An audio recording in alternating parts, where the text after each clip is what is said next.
John Lyon was born in Boston on April 2nd, 1893. After the University of Virginia, he went to Georgetown and studied law. While he was there, he took on the job of editor of his father's newspaper, the Alexandria Monitor.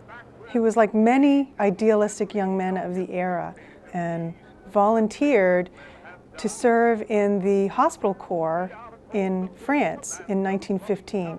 We believe his family must have been supportive of this because on his passport application, his dad signed as a witness. John Lyon served as an ambulance driver from about May 1915 till about December. He told two different stories in letters home to his family. To his mother, he made it sound like he was having a fun time, driving around, chauffeuring doctors back and forth, smelling the flowers in Paris.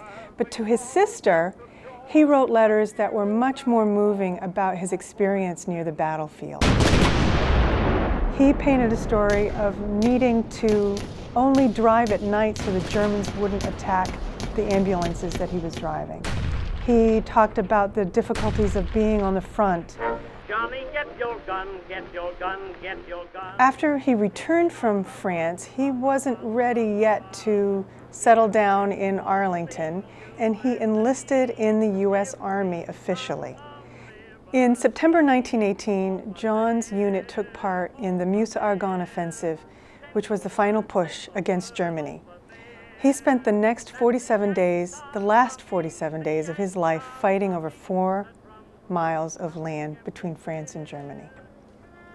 Lieutenant John Lyon died October 15, 1918, just 3 weeks before the armistice that would end World War I.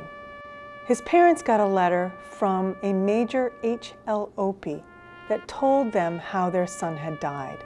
In the letter, Major Opie tells them that he had been wounded on the battlefield, and he saw John Lyon leave the relative safety of his machine gun nest to try to rush to his aid and was killed by enemy fire.